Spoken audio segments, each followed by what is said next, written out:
Hey guys, welcome back to my YouTube channel. Today we are going to be talking about all things end of the year. With 2024 being such a big year in wrestling, there has been so many breakout superstars, great PLEs, great matches, and all of the above. So we're going to get into my year-end 2024 awards. These are everything that I think deserves a trophy at the end of this year. So I have different categories and we're just going to go through them and what I think, why I think they deserve a reward basically. So we are going to start with the Rising Star of 2024. And in my personal opinion, I think the Rising Star in 2024 was no other than Miss Money in the Bank herself, Tiffany Stratton. She came up in the Royal Rumble. We saw that she dominated the NXT roster for a while. She then comes up in the Royal Rumble and makes her debut on the main roster and has just been crushing it ever since. She won Miss Money in the Bank and it was well deserved. She has had great match after great match. And now we know that she will be cashing in that briefcase soon, and hopefully it'll be Tiffy time and she'll get her title. But I definitely think Miss Tiffy Stratton had a great 2024.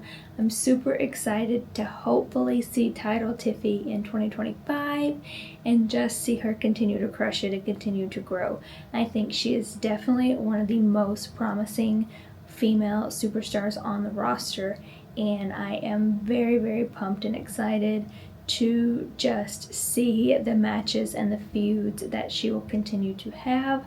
I think we can all agree that she's probably going to use her briefcase on Nia Jax, and that will be a feud coming up, and I am also super excited for that because we've seen them create this little bond as a friendship, and now I'm excited to see Tiffy hopefully turn face and go against Nia and win that championship. So my next award is the Feud of the Year, and I already talked about this a little bit on TikTok, but I wanted to discuss it in even more detail here. So there has been many feuds this year, but I personally think the best feud of the year was Drew McIntyre and CM Punk. They put on a banger after banger after banger of a performance, and I loved every single second of it. Plus, this was CM's first major feud since he returned at Survivor Series last year, and I know that he was trying to silence the haters. Basically, he had so many people that were doubting him or wondering if he could be great in the ring again because he got hurt shortly after his return, and so we didn't get to see enough CM Punk after his return, and this feud allowed us to do that, and I am super excited that he did so well, and that him and Drew both were top notch in this feud, and that kind of plays into my match of the year. So again, there were several wonderful matches. Roman and Cody at WrestleMania was phenomenal, but CM Punk and Drew McIntyre in Hell in a Cell was just mind-blowing. I loved every single second of that match, and it kept me wanting more and more and more. And as a Punk fan, I loved seeing his redemption and getting that win and getting back in the ring. And I was just absolutely blown away after that match. So that is definitely my match of the year. It was phenomenal in every aspect, and honestly, they could have had 20 more matches and I would have stayed tuned to all of them. They were so good. And I think 2025 is going to be a big year for CM Punk and Drew McIntyre. I think we're definitely going to see both of them compete for titles, possibly hold titles.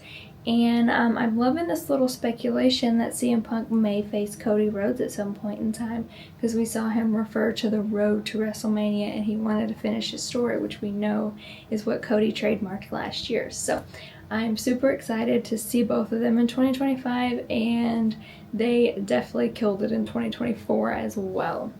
Now, my PLE of the year. We had so many PLEs, we had so many great moments, but my overall PLE of the year has to be WrestleMania 40. It was just phenomenal. It was bigger and better than ever. Both nights did not disappoint at all, and we had so many big returns as well with The Undertaker and Cena and The Rock, and I feel like Triple H was just feeding us with this PLE. Now, I have to shout out SummerSlam because it definitely was my second, and it was so good as well, but WrestleMania definitely put the icing on the cake, and honestly, like, they have very, very high standards to follow after this, because 40 was amazing. We know 41 is in Vegas, which I'm hopefully gonna go to. But 40 was just everything. So I'm so excited to see how they continue to raise that bar, and have more WrestleMania moments. I think the creative booking under Triple H has been just phenomenal, and it's only gonna get better. Now, I have to talk about my OMG moment. This moment is one that like just stuck in my head forever, and that has to be when Dom kissed Liv after helping her keep her title at SummerSlam. I am still shook, and the fact that Dom came up with the kiss himself just makes me even more like, oh my god. I loved every single bit of that moment. I was sitting on my couch screaming when he helped her win and then picked her up and kissed her, and it was just the moment that we were all waiting for. We saw this tension between them. We saw this like tease that, is he gonna go for Liv? Is he gonna stay with Rhea? Like, what is he gonna do? And to just seal it off with that moment was everything. Like, I just fed into it so much, and I loved it, and I couldn't get enough.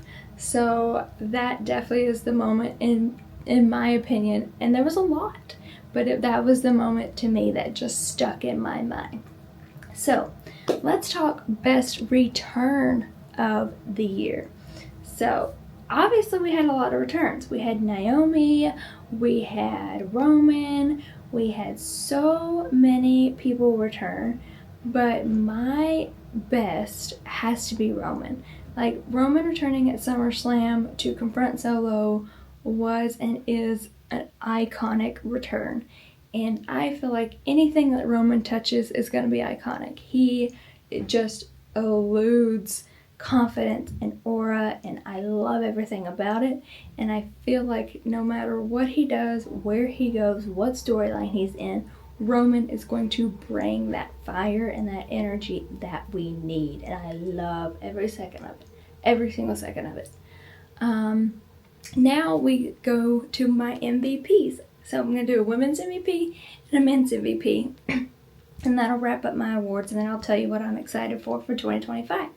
So my women's MVP has to be Liv Morgan. This was the year of Liv Morgan. It was her revenge tour, then it was her title tour, and she just killed it in every single aspect.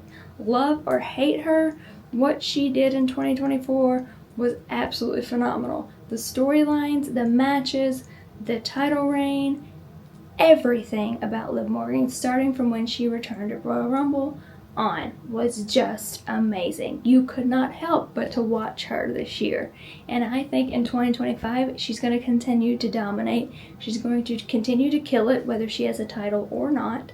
And we're going to just continue to see Liv Morgan because she is a strong, strong asset to the roster. And then my 2024 men's MVP is none other than Mr. Jey Uso. Yeet. Hello, this is a no-brainer to me.